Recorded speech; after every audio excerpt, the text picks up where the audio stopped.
Olá, amigos queridos do Núcleo de Estudos Espíritas Chico Xavier. Gratidão imensa em estar aqui de volta com vocês para estudar o Livro dos Espíritos, dessa vez das questões 274 a 290, que fala das relações no mundo espiritual. Então, como é que se dão essas relações, né, do além-túmulo? Então, vamos falar disso, agradecendo a Jesus, colocando Jesus nos nossos corações, desejando que a paz de Jesus nos acompanhe a todos nós durante esse estudo. E estudando essas questões de relações de além-túmulo, nós encontramos vários exemplos desses ensinamentos que os espíritos nos dão no Livro dos Espíritos, em várias obras espíritas, naturalmente. E o bom estudo sobre essas relações de além-túmulo está nos livros de Ivone Pereira, no estudo do próprio grupo familiar de Ivone Pereira, que é um dos casos que nós vamos contar aqui, não o caso em si, mas como se dão essas relações, né? Esse grupo familiar da Ivone Pereira caminha junto há muito tempo mesmo. Charles, que foi nessa sua última encarnação o seu guia, o seu mentor, já acompanha há séculos, às vezes encarnado com ela, às vezes desencarnado. O primeiro relato dessa relação do Charles com a Ivone Pereira acontece em 40 depois de Cristo, no livro Sublimação. O livro Sublimação é dividido em duas partes, a primeira é de Leon Tolstói, a segunda é do Charles, e lá tem esse relato dele, 40 anos depois de Cristo, quando ele era Sacarã, rei da Pérsia, e ela uma bailarina muito jovem, que era de origem grega, quando eles se encontram. Naturalmente que eles já tinham relações familiares antes dessa primeira que ele relata, mas essa é a primeira que ele relata, né? E nos Caminhos da Mediunidade Serena, no livro Nos Caminhos da Mediunidade Serena, de Ivone, que é um livro de entrevistas e é um livro muito interessante, de muito aprendizado, ela relata nesse livro que Dr. Bezerra de Menezes, que está na sua vida ali relatada desde a época da tragédia de São Bartolomeu, que foi no dia 24 de agosto de 1572, nesta época em que ela está encarnada ali nessa tragédia, nesse período de Catarina de Médicis, Dr. Bezerra era seu pai. Então, ele também caminha com ela há muito tempo. O Charles, que foi o Sacarã, que acabou se casando com ela, né, que está relatado no livro Sublimação, o Charles, nessa época, era seu irmão. Então, depois, na sequência dos livros da Ivone Pereira, nós vamos vendo o caminhar desse grupo, ainda com outros espíritos também importantes na vida dela, no desenvolvimento espiritual dela, mas que nem sempre estiveram ligados pelos laços de sangue na Terra. Ora estavam encarnados juntos, ora desencarnados, ora uma parte do grupo, ora outra parte do grupo. Mas o que interessa para a gente é que isso nos mostra que a reencarnação não destrói os laços de família, como pode-se achar, pode-se pensar, e no Evangelho está que, ao contrário, a reencarnação fortalece esses laços de família, esses vínculos que nós familiares que nós temos. Às vezes, o espírito que nos foi um familiar de grande amor, de grande ligação com a gente, reencarna como um amigo, como alguém próximo que nós vamos encontrar numa reencarnação. De qualquer forma, o importante aqui é nós entendermos essas relações de além-túmulo, como é que elas se dão. Os espíritos, nós sabemos, nem sempre caminham juntos no mesmo patamar moral, de elevação moral. Mas os laços de amor, esses laços de afeição verdadeira, eles não se desfazem. Eles não se desfazem. Por exemplo, a Ivone Pereira, por ter sido uma ex-suicida na sua encarnação anterior à de Ivone Pereira, isso está relatado no livro Recordações da Mediunidade, por ter sido uma ex-suicida, ela não se encontrou com seu grupo familiar quando desencarnou.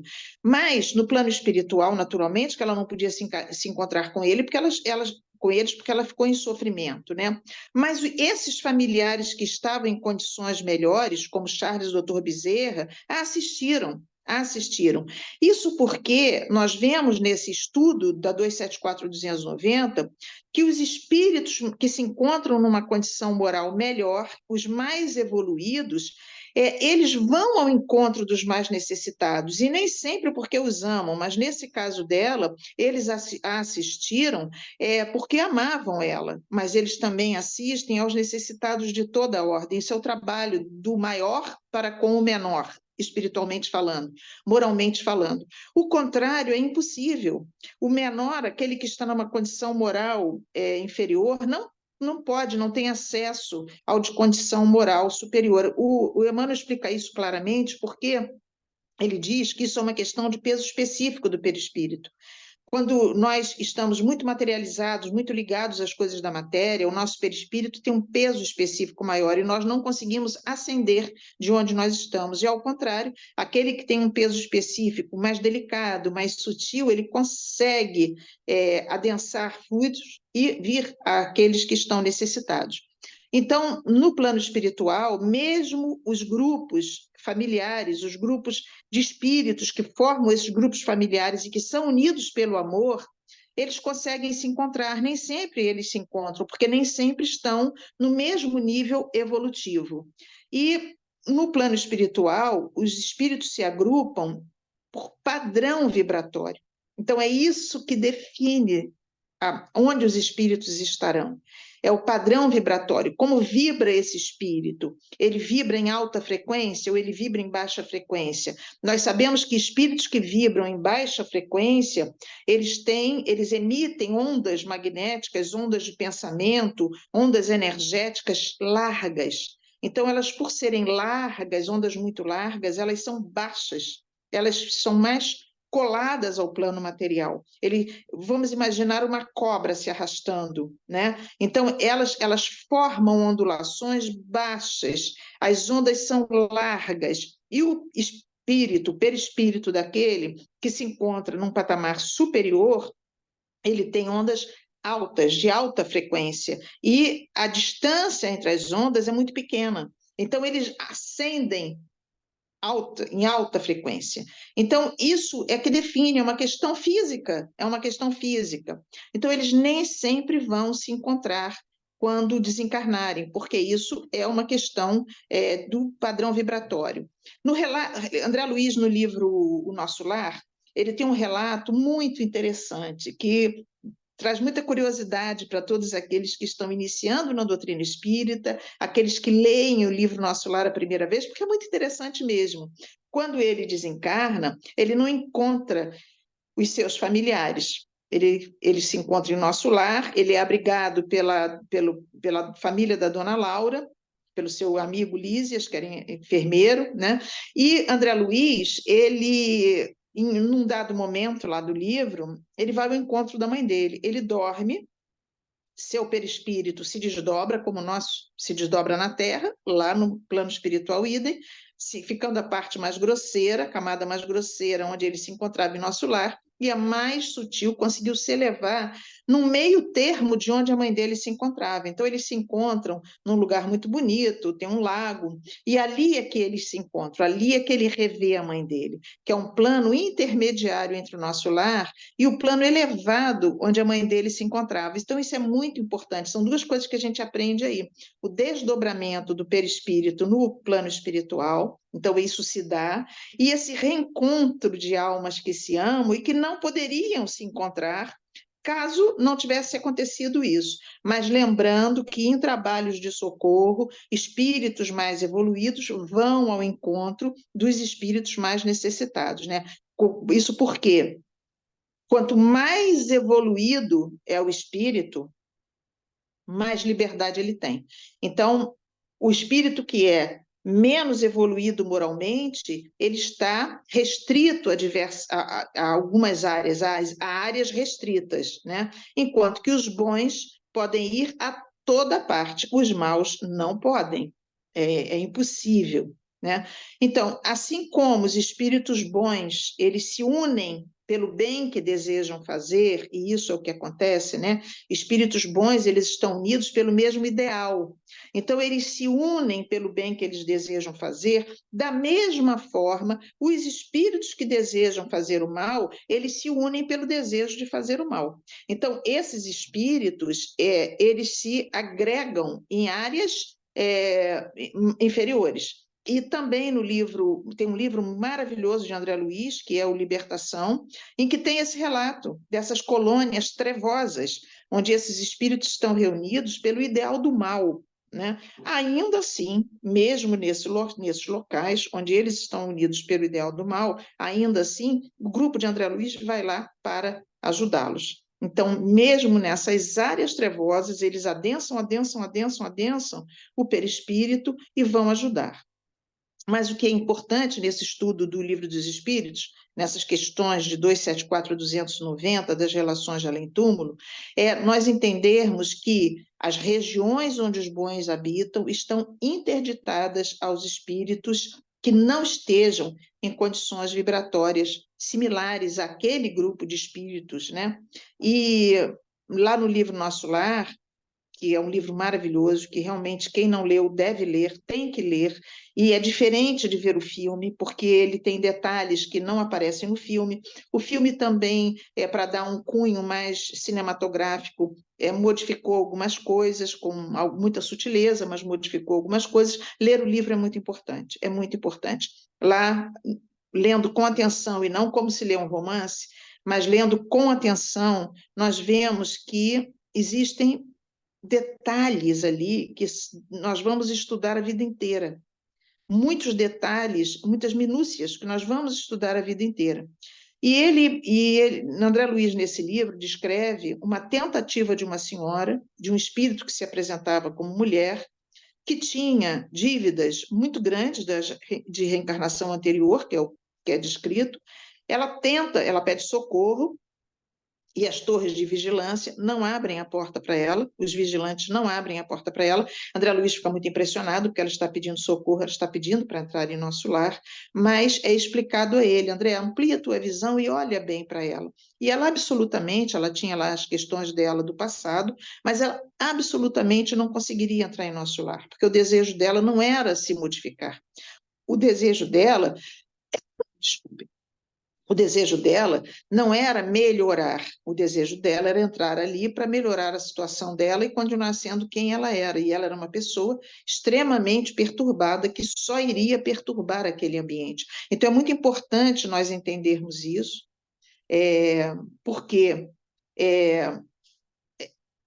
nesse entendimento nós percebemos que os bons conseguem ampliar a sua visão, aqueles que estão no desejo de melhoria íntima conseguem ampliar a sua visão, enquanto que aqueles que estão vibrando na inferioridade, que estão vibrando ainda no mal, eles não conseguem. Eles não conseguem. Então, ela sai xingando, ela sai revoltadíssima, mas nosso lar fica preservado, porque ela iria perturbar aquele ambiente. É claro que ela poderia ser retirada depois, mas para que permitir que ela entrasse para perturbar, não é? Então, isso é muito importante. Então, aqueles que têm melhor condição, eles têm acesso também a algumas vidas passadas. A senhora Laura relata isso, né? Que ela teve acesso muito restrito, e ela que já era um espírito assim muito comprometido com o bem, ela que já estava assim agindo com muita moralidade, num patamar bom, mesmo assim ela teve condição muito limitada de acesso às vidas passadas, porque ela não suportaria ter esse entendimento do que ela havia feito ou participado, enfim. Então, isso tudo é um cuidado muito grande da espiritualidade. Enquanto não tem condição, não tem acesso ao passado. Quando tem condição, tem acesso ao possível ao passado. Aquele que não vai perturbar o espírito, aquele que vai permitir que ele continue sua caminhada no bem, sem baquear, sem se decepcionar com ele mesmo, porque isso poderia gerar um tumulto mental que atrapalharia o desenvolvimento desses espíritos, né? No momento da desencarnação, isso é uma parte muito importante desse estudo aqui da 274 a 290. No momento da desencarnação, muitos dos nossos familiares, ou alguns, ou amigos, ou aqueles nossos afetos, eles podem sim vir ao encontro daquelas almas que eles têm ligação e ajudar na desencarnação. Inclusive, eles podem ajudar até no desenlace, no desligamento dos laços que prendem o espírito ao corpo. Então, se eles têm condição, eles vêm e podem ajudar no desenlace. Se não, eles podem ali assisti-lo. No livro Obreiros da Vida Eterna, também de André Luiz, então, por que nós estamos citando muito André Luiz? Porque a obra de André Luiz é um excelente complemento para o Livro dos Espíritos. Excelente. E para o Livro dos Médiuns. É excelente complemento para o Livro dos Espíritos. E nesse ponto do estudo, nós lembramos de Obreiros da Vida Eterna da desencarnação de Dimas. Dimas era um espírito bondoso, trabalhava no bem, na caridade, porém Dimas teve muita dificuldade na sua desencarnação por culpa da sua família. A ignorância, naturalmente, que eles não queriam o mal de Dimas, mas não deixavam aquele irmão desencarnar. Prendiam ele nos laços do corpo, a esposa e os filhos, e não deixavam ele desencarnar. E aí veio aquela melhora da morte, que se diz, né? E todos relaxaram, saíram, a espiritualidade veio e fez o desligamento de Dimas. Mas o que é interessante aí com relação às relações de além-túmulo é o encontro de Dimas com sua mãe, porque ele pede que, se ele tivesse algum mérito, que ele tivesse a oportunidade de estar com a sua mãe. E ela vem, ela é trazida, ela vem, e ela recolhe Dimas no seu colo. Então, é um momento belíssimo, de muita emoção, muita emotividade mesmo. Ela recolhe Dimas no seu colo e mantém ele com ela. Então, é lindíssimo esse momento, o livro é belíssimo, fala de várias desencarnações, assim como no livro Missionários da Luz, no livro Missionários da Luz, nós temos casos de reencarnação. No livro Obreiros da Vida Eterna, ao contrário, nós temos os casos de desencarnação. De qualquer forma, mesmo para quem já leu os livros, sempre vale a pena reler com o olhar do estudo, reler aos poucos, porque da primeira vez que a gente lê um livro de André Luiz, a gente lê assim, né, com uma ânsia, lê rapidamente, né, quer entender aquilo tudo, aprender tudo, e ler com uma certa rapidez. Mas é importante a releitura, e várias vezes de releitura, de toda a obra dele, estudando, lendo com calma, prestando atenção nos detalhes, porque esses detalhes clareiam muito a nossa mente. Eles dão, é como se fosse um flash assim que explode de luz, porque vai explicando muitas das coisas que nós estudamos no Livro dos Espíritos, que estão lá no Livro dos Espíritos ou no Livro dos Médiuns. Mas voltando, assim como na desencarnação os espíritos superiores podem vir ajudar aqueles que são seus amados ou aqueles necessitados, os espíritos superiores, nós já dissemos, os bons gozam de tanta liberdade, vão a toda parte, eles podem ir ao auxílio de irmãos, eles têm muito mais liberdade. Né? Os espíritos inferiores, que são apegados à matéria, não têm essa liberdade e eles podem estar apegados à matéria, ao corpo, podem estar apegados a questões financeiras, eles podem estar apegados ao poder, o que seja, ou eles podem ter o desejo de vingança, que é uma coisa horrível para o espírito, é o desejo de vingança. Né? Por isso é que Jesus falou que a gente se entendesse com o nosso inimigo antes de retornar ao mundo espiritual. Né? Reconcilia-te com o teu irmão inimigo enquanto estás a caminho, enquanto a gente está encarnado, porque depois é muito difícil. Né? Mas esses espíritos, quando desencarnam, principalmente com ódio, com vingança e com apego material, eles sofrem terrivelmente. Os que são apegados à matéria, por aqui ficam. Às vezes continuam trabalhando no escritório, às vezes ficam querendo interferir na vida da família porque estão apegados aos bens materiais, se revoltam profundamente, querem se vingar dos próprios familiares que antes eram afetos porque eles querem vender os bens, enfim, tem diversos casos aí, mas eles sofrem profundamente. É um baque para eles muito grande, eles sofrem. E pior ainda pelo desejo de vingança. Alguém que o tenha maltratado, que ele se tornou inimigo e que ele corre atrás para se vingar. Então, são espíritos extremamente sofredores, extremamente sofredores. E como esses espíritos sofrem, na maioria das vezes, eles se comprazem em ver os outros sofrerem, sejam aqueles a quem eles estão estão temporariamente como inimigos, porque tudo é temporário, a lei de Deus é lei de amor, tudo vai se acertar um dia, aqueles que são inimigos vão se tornar amigos, vão se amar profundamente em algum momento, porque a lei é de fraternidade, a lei universal é de amor, somos todos uma única família universal. Então, é uma bobagem nós fazermos inimigos porque só estamos perdendo tempo, na verdade, é isso. Então, mas como eles sofrem, eles se comprazem em ver os outros sofrerem. E aí interferem na vida do outro, atrapalham mesmo a vida do outro e sofrem com isso, porque eles não se desprendem, eles não melhoram, não mudam a sua condição. Isso é um exemplo também em nosso lar. André Luiz, quando cai em si, porque ele foi um suicida indireto, mas quando ele cai em si, ele não acreditava em Deus, né? Ele não acreditava, ele era ateu. Quando ele percebe que aquilo tinha que ter um motivo, o que estava acontecendo com ele, e ele ora de coração, a ajuda vem imediatamente, porque a ajuda esteve ali do lado dele o tempo todo, ele que não percebia. Então, esses irmãos que sofrem, ou que fazem os outros sofrerem, ou que desejam o ódio, ou vingança, sentem ódio, todos eles, na verdade, nós temos que encarar como irmãos ignorantes, que um dia vão despertar como nós mesmos já despertamos, porque nós também não temos um passado cheio de luz, de coisas boas. Hoje nós estamos numa dificuldade imensa, mas já no caminho, já no desejo do bem, no esforço de melhorar intimamente, de melhorar moralmente. E eles também vão despertar para essa necessidade de perdoar e de melhorar moralmente, como nós já despertamos. Mas o fato de ter despertado, nós despertamos, realmente, mas o fato de ter despertado não significa que nós estejamos livres e sejamos de qualquer quitação de dívida e que nós sejamos espíritos já maravilhosos porque despertamos, porque queremos o bem. Querer o bem não significa já ser o bem, já agir no bem. Então, nós estamos a caminho, é um esforço imenso que nós fazemos, né? E também nós sabemos, e isso é muito importante, está lá no livro dos médiuns também, que o espírito ele se comunica pelo pensamento. Todo espírito se comunica pelo pensamento. Muito importante nós sabermos isso.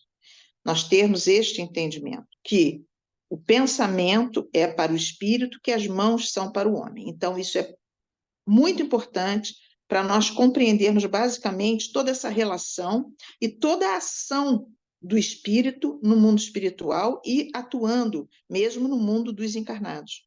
Por quê? É através do pensamento que os espíritos manipulam os fluidos e constroem e desfazem. Então, o espírito, que ainda é inferior, ele manipula fluidos densos, grosseiros. Isso é um exemplo lá do livro Libertação, aquela colônia que foi criada por aqueles espíritos que não tinham a menor condição de mudar, de fazer algo além daquilo que eles fizeram. Então, construíram agregando, manipulando fluidos extremamente materializados, extremamente grosseiros, e com o pensamento deles confuso ainda, cheios de ódio, de vingança, de prazer em sentirem trevas neles, sombras neles, eles construíram aquela colônia que em nada reflete o bem, o bom, o belo, o amor de Deus.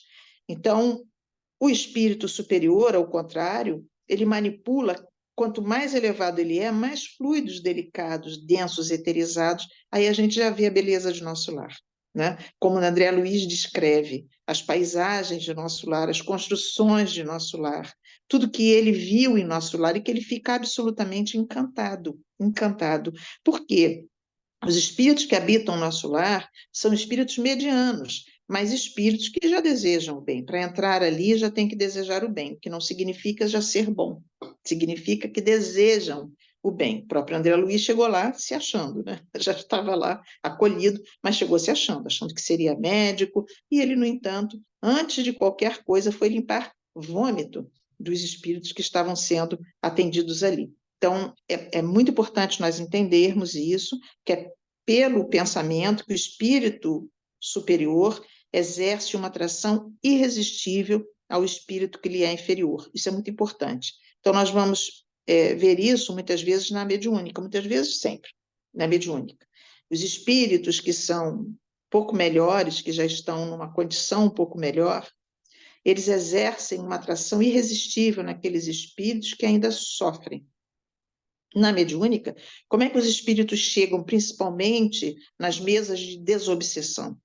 eles chegam dizendo que foram arrastados para ali, contra a vontade, que eles estão presos, eles dizem, me desamarram, me tira dessa gaiola, eu não queria estar aqui, eu fui atraído para aqui. Eles chegam muitas vezes falando mal de Jesus, do Cordeiro, e dizendo que Jesus é fracote e que tem que ser explicado para eles, né? Que o poder de Jesus é tanto e tão misericordioso que primeiro tirou eles daquele ambiente de extremo sofrimento. Está dando a ele a oportunidade de despertamento num ambiente onde ele pode ser feliz. Ele diz que é feliz, ele diz que não precisa de nada, que ele não precisa de ajuda, mas a doutrinação continua com muito amor e eles começam a cair em si, a cair em si. E às vezes eles perguntam, mas como é que eu vim parar aqui? Como é que eu vim? Pelo poder do amor. Então, a atração do amor é irresistível para aqueles que sofrem. É irresistível, é irresistível. Então, eles dizem que foram sugados, eles usam muito esse termo, eu fui sugado, porque é assim que acontece, e de repente ele está ali na reunião mediúnica. É importante a gente falar que na reunião mediúnica, não só aqueles irmãos que se manifestam nos psicofônicos estão sendo atendidos. A reunião mediúnica, o ambiente da reunião mediúnica, para a casa espírita, as paredes são totalmente diferentes, não tem aquelas paredes físicas. No ambiente da reunião mediúnica, tem ali centenas de espíritos que estão sendo ajudados na condição que eles podem, mas que estão sendo ajudados. Alguns já vão ser dali socorridos, levados para hospitais na espiritualidade. Alguns já vão sair dali tão aliviados que vão começar a se interessar por seguir realmente Jesus, né? E outros vão voltar para onde estavam, outros vão voltar para as ruas, mas já tiveram o refrigério do amor nas suas almas. Isso eles não vão esquecer mais. Então é importante que os trabalhadores da mediúnica percebam isso, saibam isso. Que não só aqueles irmãos que estão se manifestando nos médiuns estão sendo acolhidos e atendidos, mas outras centenas de irmãos estão ali, em tratamento, já sendo hospitalizados, já tendo feridas curadas, já tendo a cabeça aliviada, né? Então, isso tudo, e no livro Nos Domínios da Mediunidade, André Luiz descreve, lá na reunião pública, como aqueles espíritos eram atendidos, como é que colocavam uma espécie de capacete na cabeça deles, umas tiras, né? Como se fosse um capacete na cabeça deles, que ajudava eles a se desligarem, porque eles são hipnotizados pelos espíritos que dominam eles, né? E às vezes vêm realmente os chefes das trevas, os chefes das falanges trevosas, e que aí o médium tem que ter uma coraça espiritual muito grande, né? Mas então eles exercem sobre o espírito que lhe é inferior uma atração irresistível. A coisa mais importante desse estudo das relações de além-túmulo é nós entendermos que a reencarnação não destrói os laços de família, que os grupos familiares caminham juntos, ora estão encarnados uma parte do grupo, ora encarnados outra parte do grupo, ora se encontram na espiritualidade. Esses grupos caminham como famílias, ora os grupos, ora aquela pessoa que faz parte do grupo está encarnada como um amigo muito querido da família ou da pessoa, e que o grande objetivo da lei de Deus é sempre ampliar os laços de fraternidade. Então, novos espíritos vão se agregando, sejam novos amigos que nós fazemos, sejam novos familiares que chegam ao grupo familiar, e o nosso grupo familiar vai se ampliando, se ampliando. Então, a cada reencarnação, nós vamos aumentando os nossos laços de afeto. Por isso é importante nós entendermos que de nada vale aborrecimentos, brigas e fazer bico e dizer não falo mais com fulano, não quero mais saber de Beltrano, porque isso é uma bobagem, é temporário. Na próxima encarnação é um filho que vem, é um irmão, um pai, uma mãe, o que seja, né? Um marido, uma esposa, mas a lei de Deus é a lei de fraternidade, a lei de Deus é uma lei de nós nos acertarmos espiritualmente. Então, nessas relações de além-túmulo, o mais importante é nós entendermos que nossa família se amplia e se amplia sempre. Nós somos filhos de Deus, que é amor, que é o imenso amor que nós ainda não compreendemos porque não o alcançamos, mas sabemos que somos filhos deste Pai amoroso. E isso é que é importante. é que, sendo Deus amor e nós temos sido feitos à semelhança de Deus, nós somos amorzinhos. Eu sempre falo isso nas minhas aulas, em algumas palestras, que é importante nós entendermos que Deus é amor e nós somos amorzinhos, porque somos feitos à semelhança de Deus. Então, não adianta a gente andar com um escudo, fingindo que não ama, que não gosta, fazendo cara feia, emburrando, porque isso tudo, em algum momento, nós temos que tirar essa armadura dessas defesas que nós criamos por medo de rejeição, de sermos amados, de termos que amar. Isso tudo é uma bobagem, que isso tudo passa, porque as nossas relações de além-túmulo ou relações na matéria, elas vão sempre se ampliar. E o que é muito importante nós entendermos, nós sabermos, é que a única condição para o bem-estar do espírito, bem-estar, é a elevação moral. A única condição. É claro que, quanto mais elevado moralmente, nós estamos falando de um nível de Dr. Bezerra de Menezes, e que vem em gradações e níveis já maiores do que de Dr. Bezerra de Menezes, tudo que traz bem-estar está totalmente ligado à elevação moral que o espírito tem. Qualquer coisa da Terra, o espírito pode ter sido presidente, pode ter sido um dono de um conglomerado de empresas, pode ter tido um poder absurdo, pode ter sido respeitado por todos os países do mundo, por todas as nações. O que seja da matéria, fica. Fica. Nada disso é importante, nada disso é importante para o crescimento espiritual. No plano espiritual, isso não vale de nada. Nós temos no Evangelho relatos de uma rainha que desencarna e que se vê numa situação terrível e que vê ali, aliás, isso também é uma parábola de Jesus, e que quando ela desencarna, ela vê ali um espírito subalterno brilhando e ela totalmente vivendo nas sombras. Então, isso não quer dizer nada, são testes que nós passamos, apenas testes. São oportunidades de nós vivenciarmos diferentes posições na matéria. Todos nós vamos vivenciar em algum momento poder, dinheiro, tudo, porque nós temos que crescer espiritualmente, nós temos que aprender a lidar com tudo isso com amor, com fraternidade, com carinho. Então, irmãos queridos, é esse o nosso estudo de hoje. Lembrando que todos nós temos condição do esforço para melhoria moral, é difícil, é muito difícil, temos que vencer as nossas barreiras, mas que nós podemos, nos momentos de necessidade, rogar ao nosso espírito protetor, que é um espírito, na maioria das vezes, familiar, que está ligado há muito tempo ao nosso lado, ao longo das reencarnações. Nós podemos recorrer a ele pedindo ajuda, força, coragem, aos outros espíritos que estejam moralmente em condição superiores, nunca pedir meu pai, minha mãe, meu irmão, porque nós não sabemos a condição deles, nunca, jamais. Por mais maior que tenha sido o afeto, por maior que tenha sido a ligação, nós não sabemos a condição deles, então não devemos, não podemos mesmo pedir especificamente para um espírito, mas sim para aqueles nossos afetos que estejam em condição de nos socorrerem, de nos ajudarem, acima de tudo ao nosso espírito protetor, que é um amigo, é um benfeitor que caminha conosco, e a Jesus, nosso mestre, que é o maior amigo que qualquer um pode ter na terra, e Deus, nosso Pai, que é o nosso Criador. Que a paz de nosso mestre Jesus fique em nossos corações, que guardemos essa paz conosco, que nós saibamos conservar essas vibrações serenas que Jesus emite o tempo todo para o nosso planeta, que nós saibamos conservar junto de nós. Muita paz.